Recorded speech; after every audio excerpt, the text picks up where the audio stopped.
जब एक बालक को समझ आता है, जब एक बालक को पता लगता है कि उसके लक्षणों से उसके माता पिता की पहचान होगी, वैसे ही एक शिष्य के लक्षणों से उसके गुरु की पहचान होती, या जिस संत को वो मानता हो, क्योंकि आजकल तो चाहे गुरु ना भी हो लेकिन किसी ना किसी संत महापुरुष से तो हम जुड़े ही रहते हैं।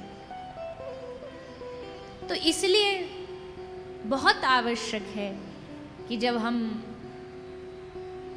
भगवान की कथा में आके बैठते हैं, हमारे लक्षण बताते हैं, हमारा भाव बताता है कि हमारे संस्कार, हमारा भजन, हमारी भक्ति कितनी है, मतलब हम कितने गहरे पानी में।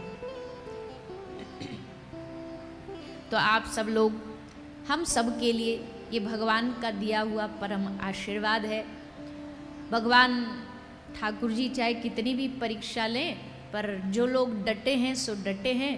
कथा सुनने वाले आने वाले हैं तो आएंगे ही और कथा का आनंद लेंगे ही, क्योंकि जब भी हमारे जीवन में कोई तनिक भी विपरीत परिस्थितियां आती है ना, तो सबसे पहले हम भगवान की भक्ति छोड़ते हैं, कथा ही छोड़ते हैं।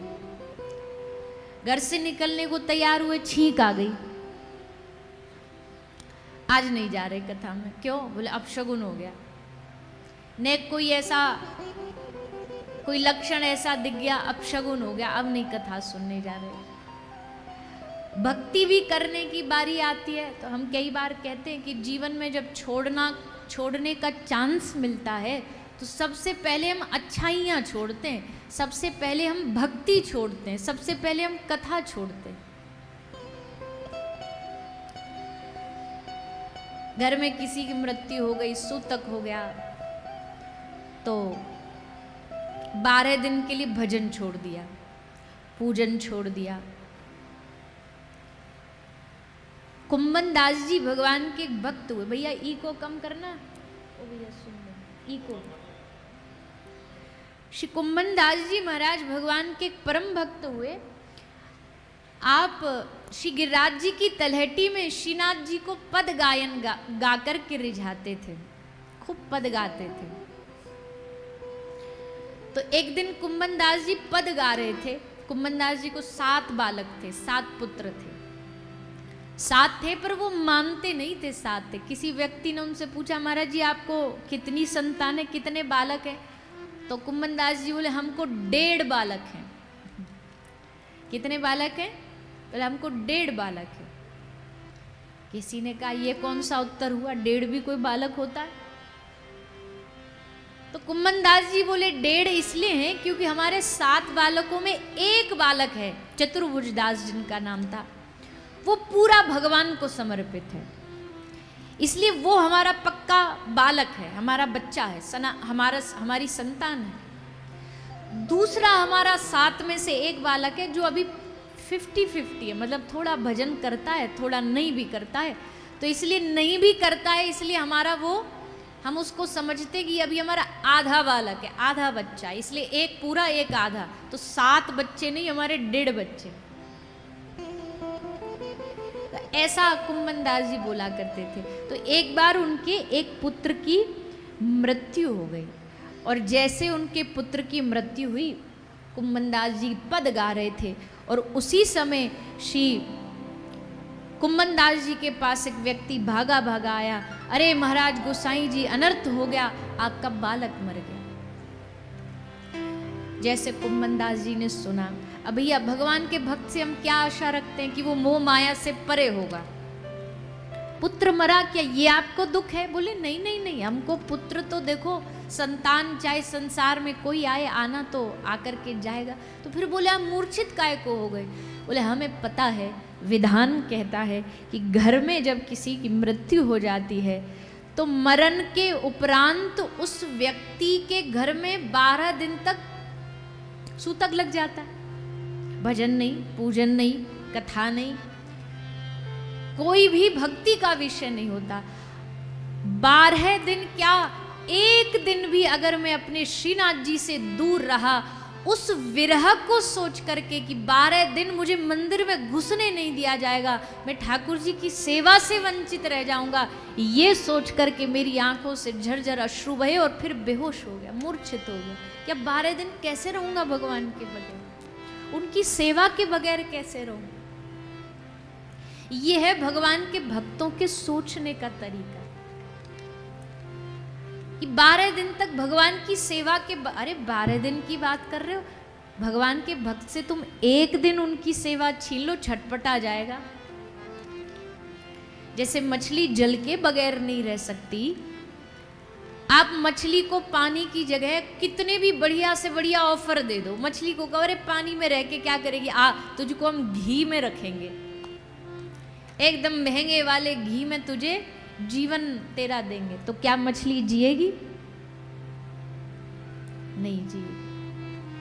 आप कितना भी महंगे से महंगा उसके लिए सामान ले आइए, उसे उसमें नहीं जीना, क्योंकि उसके प्राण तो पानी में बसे, जल में बसे। क्योंकि मछली किसी के बगैर रह सकती है, पर जल के बगैर नहीं रह सकती। ठाकुर जी के भक्त भी वैसे ही हैं, भगवान की भक्ति के बगैर नहीं रह सकते, बाकी सब चल जाएगा। और हम लोग अभी ऐसी कैटेगरी में कि हमारा भगवान के बगैर तो चल जाएगा, बाकी सब चीजों के बगैर नहीं चलेगा।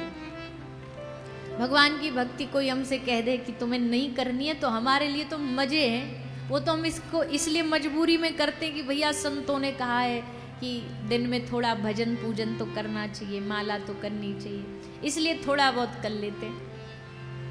कोई पाप के डर से कर रहा है, कोई लोभ से कर रहा है, सुख संपत्ति आ जाए इसलिए कर रहा है, धन आ जाए इसलिए कर रहा है।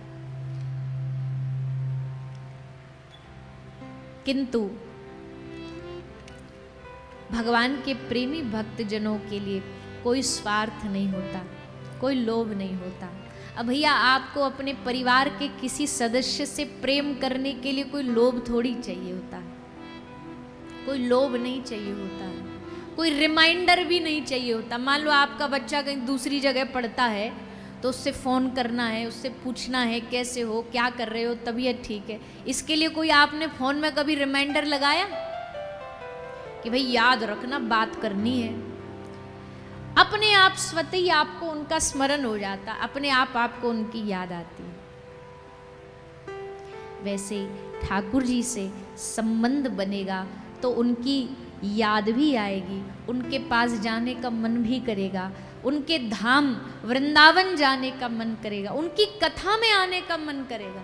कथा में आने का मन उन्हीं का करता है जिनको ठाकुर जी से स्नेह होता है, जिनको प्रेम होता है। जिनको प्रेम नहीं है उनके लिए ये कथा नहीं है, क्योंकि यहाँ उनके लिए कोई मनोरंजन ही नहीं है। बताओ 3 घंटे एक ही आदमी की बस बातें सुननी है, ना कोई मनोरंजन है, ना कोई कुछ यहाँ खेल दिखाया जाता है, ना कोई जादू दिखाया जाता है। बस एक आदमी माइक पे बोल रहा है और हजारों लोग बैठ के बस सुनते रहो। तो जो भगवान के प्रेमी नहीं, उनके लिए तो बड़ा बोरिंग काम है, उनके लिए बड़ा बोरिंग काम है। पर जिनको प्रेम है उनके लिए ये कथा मात्रेक जीवनम, कथा ही एकमात्र उनका जीवन है। यहाँ उनको ये भी आशा नहीं रहती, अच्छा किसी की शादी ब्याह में तो आदमी जब तक नहीं जाता जब तक इनविटेशन कार्ड नहीं आए, भैया न्योता आएगा तो जाएंगे। पर कथा में वो अलग बात है कि कथा के भी आजकल कलयुग के हिसाब से इनविटेशन कार्ड बनने लगे हैं। ये कलयुग की पहचान है कि भैया कथा के न्योते देने पड़ते हैं, कथा का निमंत्रण देना पड़ता है। न्योता ना दो तो आदमी बोले कि अरे हमको तो कार्ड आया ही नहीं, हम काय को कथा में जाए। पर भगवान का प्रेमी क्या होता, गोपी कहती है चलो सखी सौतन के घर चलिए।